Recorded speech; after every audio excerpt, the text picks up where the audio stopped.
Where's Lisa?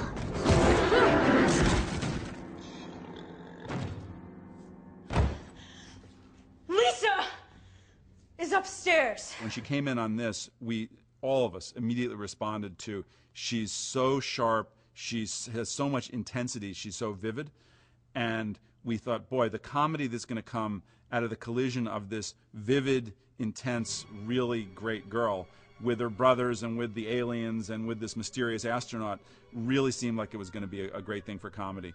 And she's been fantastic. You guys actually set the house on fire! Well, I read the script, which was clever and funny and extremely adventurous, which was kind of different from anything that I'd ever done before.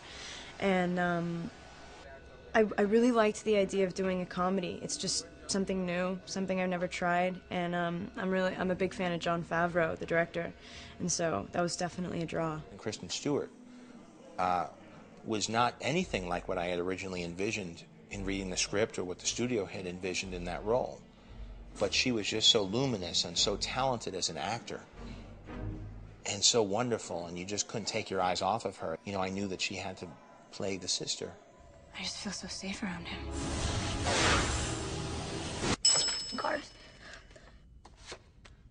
Shipmate enters cryonic sleep chamber for 5 turns. What the heck does that mean? We said, let's do something where Lisa's frozen through the movie. That was something that came up later. That wasn't in the original script. That was something that came up through development. And so what we came up with was that, you know, she gets frozen, and by getting frozen, she's still there, but she's not really aware of what's going on. She becomes a prop.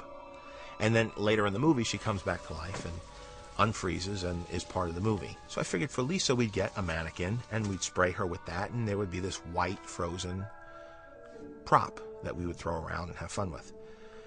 Well, you can't sell that to Stan Winston Studios. Next thing you know, they were taking pictures of her and scanning her. The wonderful thing about Frozen Lisa is that's a work of art using every method of replicating a human being that we've been using for years. We start out with a body scan, and they scan roughly, you know, because you're wearing clothes, they don't need to get it exact, but they scan for your body type, and then you go in and you get molded. First they did my head, and they did my legs, they did my arms, and then after all the molding I had to come back a couple weeks later, and they had to paint me. I stood next to my me, and they painted me. The finesse of it is the artists, the sculptors, who end up taking these forms that have been cast from the actor and laser scans of the actor and subtly doing a final sculpt to make sure that the eyes are right, because you don't cast somebody with their eyes open. Having the reference of photos and having reference of the laser scanning, she is literally just a really beautiful mannequin that, because the artists have a good eye and can see when it looks right and when it looks real, knew how to paint her, knew how to give the depth, and you could see that it was real.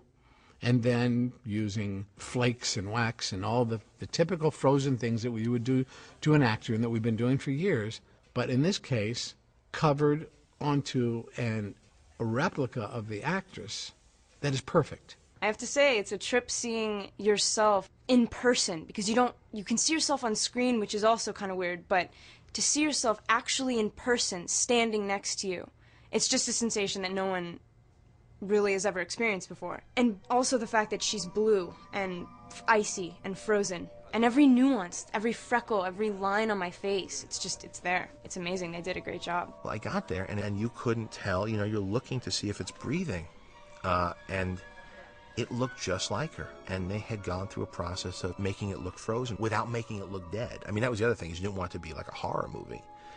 So you wanted it to be haunting and have life in its eyes, but also, you know, be obvious that it's frozen and not awake.